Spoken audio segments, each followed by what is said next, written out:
kan aib banget buat saya gitu loh. Digelandang ke Polda, ya pasti kan itu kan something gitu loh. Ditangkapnya Sandi Tumiwa oleh polisi atas kasus penipuan memuaskan pedangdut Anissa Bahar.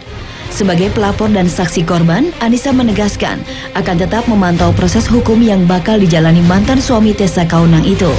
Apalagi, hari Senin ini, rencananya penyidik Polda Metro Jaya akan melimpahkan berkas kasus penipuan dengan tersangka Sandi ke pihak kejaksaan. Penyidik sudah merampungkan proses pemberkasan, terus Senin kita akan kirim ke JPU. Aku pikir dia akan lama dulu di sana gitu, tapi ternyata langsung pelimpahannya langsung ke kejaksaan, jadi tahanan kejaksaan kan, karena itu pasti akan semakin cepat disidangkan kan, harus selalu mengawal, karena kita menjaga dari hal-hal yang tidak diinginkan. 3 tahun lamanya Anissa Bahar menunggu kelanjutan proses hukum terhadap Sandi yang disangka telah melakukan penipuan lewat bisnis investasi bodong alias fiktif. Ngototnya Anissa ingin memanjarakan Sandi karena uang yang telah ia setorkan pada perusahaan investasi yang dikelola Sandi bersama rekannya yang bernama Cici sangatlah besar dan hingga kini belum juga dikembalikan. Alhasil, Sandi yang menjabat komisaris dinilai Anissa ikut bertanggung jawab atas kasus tersebut.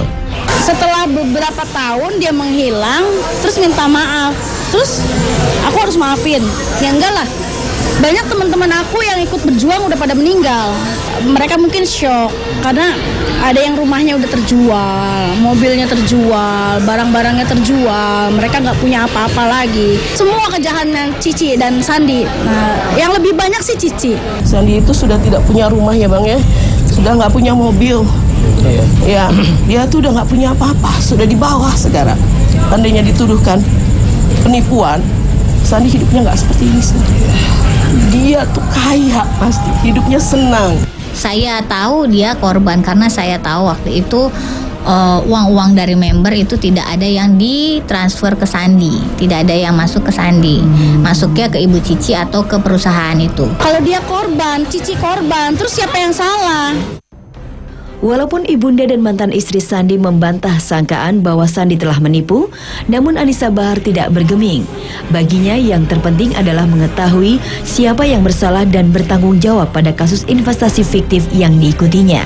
Tak hanya itu, Anissa pun akan menempuh jalur hukum perdata agar uang 1 miliar rupiah miliknya yang ia setorkan ke perusahaan investasi fiktif yang dikelola Sandi dan Cici bisa kembali lagi ke tangannya.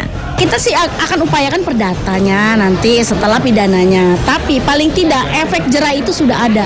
100% mama yakin bahwa Sandi itu tidak bersalah. Memang harus dipanggil ya, saya akan mencoba membantu, tapi ya sebisa saya, semampu saya, sebatas pengetahuan saya. Di proses persidangan nanti, majelis hakim, jaksa, semuanya pasti tahu mana yang salah, mana yang benar.